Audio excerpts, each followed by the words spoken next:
There's plenty of activity throughout Hong Kong's fish markets. But ask fishermen what it's like out at sea, they'll tell you a different story. There are fewer fish, so it's harder with more fishermen and less fish. It's hard to make a living because there are fewer fish to catch. Polluted seawater is very serious, and there are fewer fish to catch. Once fertile breeding grounds for marine life, Hong Kong's coral reefs have become a casualty of pollution and unrestricted fishing. It's open season year-round. Any fishing gears are allowed in almost any depth of water. So small fish, juvenile fish and breeding fish are caught at the same time as other fish. Hong Kong isn't the only place where marine life is in peril.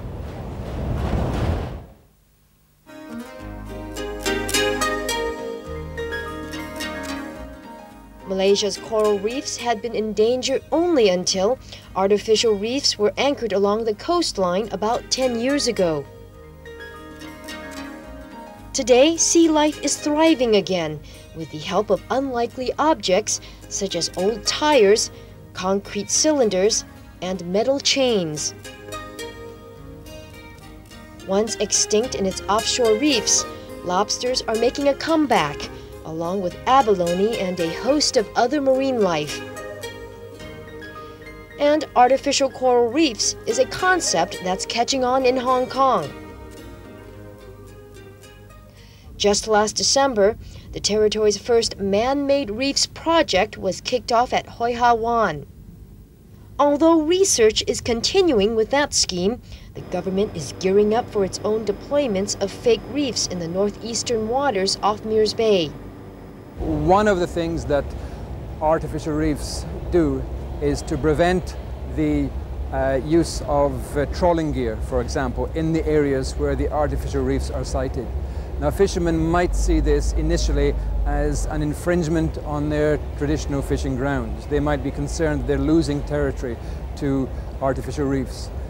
But once we have shown to them that it is in fact to their advantage to have refuges for juvenile fish to mature in, for breeding refuges, that this is actually increasing fish production, which will in turn spill over into the other areas they're fishing, I think we'll have them on our side. Most fishermen say it's a good idea, but some worry they're being left in the dark about the project.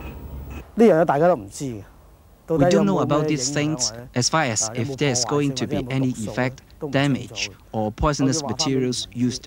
It's unclear. Well, time is just one concern. Now, what's also at stake is the livelihood of the fishermen. Some believe it's going to affect fishermen with small vessels the most because they rarely venture outside Hong Kong waters.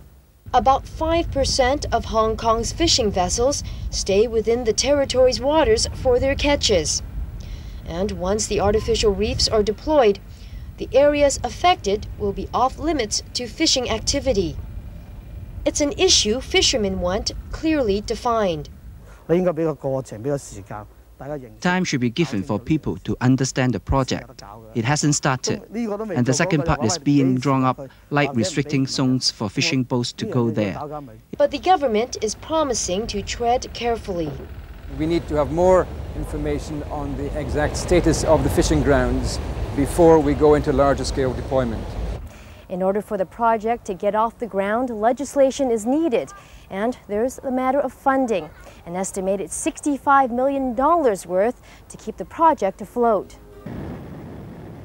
The Jockey Club is helping to kickstart the project by donating more than $1.5 million to the coral cause. But so far, optimism is fueling the scheme. With last month's discovery, a sunken vessel off Cat Au Chow is now the home to an array of marine life. If you're wondering what's so special about that find, well, the vessel had only served as an artificial reef for just about a year.